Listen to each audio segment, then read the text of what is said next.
साधु के पास एक व्यक्ति गया कि मुझे भक्ति करना सिखा दो, मुझे प्यार करना सिखा दो। तो साधु ने कहा, कभी तूने किसी से प्यार किया है?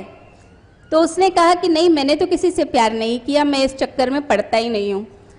उसने कहा, किसी बच्चे से किया हो, किसी पत्ते से किया हो, किसी वृक्ष से किया हो, किसी एनिमल से किया हो? उसने कहा, नहीं, मैं ये सब चीज़ों में पढ़ता ही नहीं, मुझे ये सब में पढ़ना ही नहीं। आप बस ये बताओ भगवान की भक्ति कैसे करनी है, भगवान से कैसे प्यार करना है। अब वो साधु कहने लगा कि तूने तो एक अंश से भी प्यार नहीं किया, इस संसार के एक कतरे से भी प्यार नहीं किया, तो तू चाहता है कि तू पूरे कायनात से प्यार करे। भगवान क्या है? वो तो पूरा अस्तित्व है, ये पूरा संसार है, कण कण परमात्मा ही तो है। तू चाहता है कि तू परमात्मा से प्यार करे, तूने तो कण कण से प्यार करना ही नहीं सीखा, तुझे कैसे कोई प्यार करना सिखा देगा?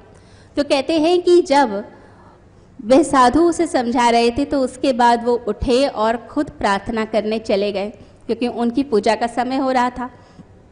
अब जब वह पूजा कर रहे थे, प्रार्थना कर रहे थे, तो वो पास में वो व्यक्ति खड़ा हुआ था और पूजा करते करते वो साधु का चेहरा देखने लगा।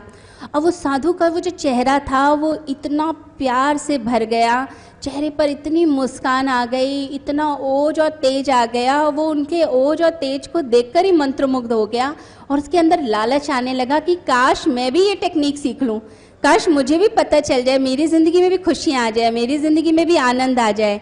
तो साधु जब उठे अपनी प्रार्थना से, उनकी आंखों में आंसू थे, चेहरे पर खुशी के भाव थे, तो उस साधु से वो व्यक्ति कहने लगा कि मैंने तो कहा था मुझे प्यार करना सिखा दो, आप तो खुद ही प्रार्थना करने बैठ गए, खुद ही पूजा करने बैठ गए।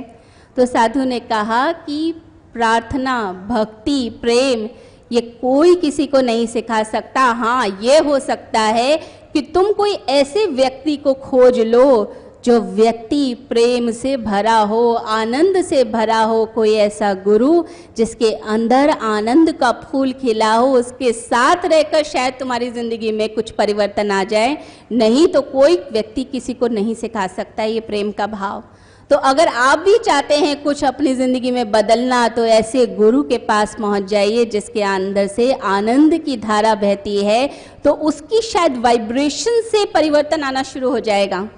तो गुरुओं के पास जब बैठा जाता है, साधुओं के पास जब बैठा जाता है, तो वो बैठा क्यों जाता है? वो बैठा इसलिए जाता है कि उनके अंदर की वो जो मैग्नेटिक पावर है, वो मैग्नेटिक पावर जब आपको छूना शुरू होगी तो आपके विचारों में परिवर्तन आने लग जाएगा, आपकी फीलिंग्स के अंदर परिवर्तन आने लग जाएगा और फिर आपका मन अपने आप ही प्रेम में होने लगेगा।